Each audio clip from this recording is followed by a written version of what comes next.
Howdy lads, I hope you're having a good spooky season. I have a question for you. Did you ever wonder about the origins of the jack-o'-lantern? Well, it actually goes back to 19th century Irish folklore. You see, the story centres around a chap known as Stingy Jack, or as my grandfather would have called him, a cute fucking whore. Essentially, he was a chancer. He would chance his hand at anything. And one evening he decided to go drinking. Not just with anyone though. This fucker decided, I'm going to go drinking with Satan. So he invited Satan out for a couple of drinks.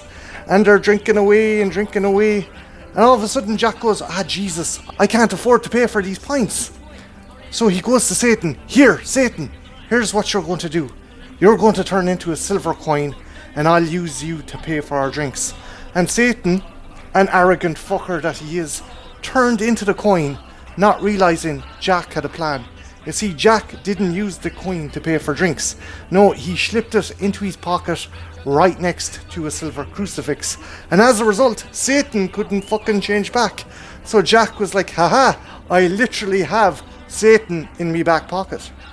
So anyway, after a while, Jack decided to make a deal with Satan. He said, Satan, you're not going to take my soul for a whole fucking year. You're not going to do anything.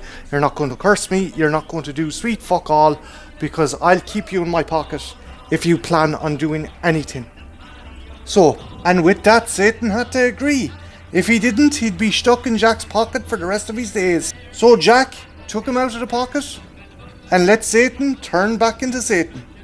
A few years go by and Jack invites Satan out for a drink again.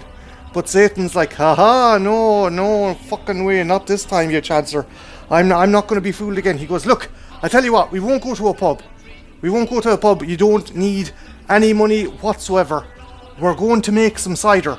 But Satan, I need you to climb the highest tree in Ireland and pick the sweetest apples so we can make ourselves some cider.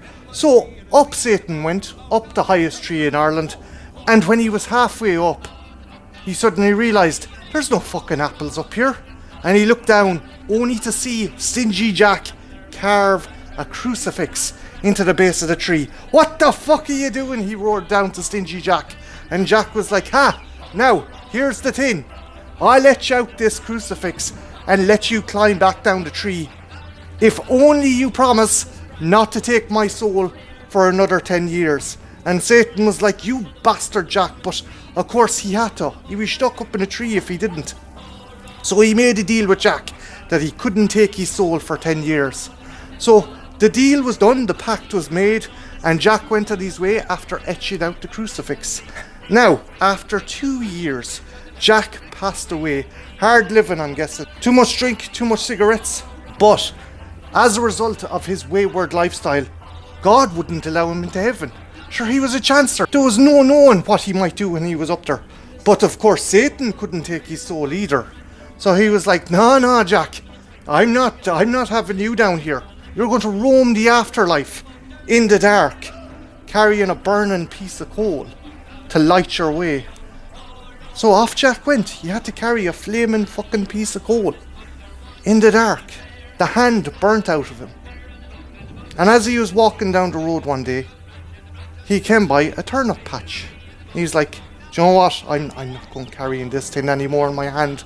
I'm going to make myself a lantern. So he scooped up one of the turnips, hollowed it out, and put the burning coal inside it. And that is the first jack-o'-lantern. The story made its way over to the Americas with the first Irish settlers. It was changed to coincide with the fall festival. At the time, it was mainly pumpkins that were harvested during that time. And that was how the jack-o'-lanterns changed from turnips to pumpkins.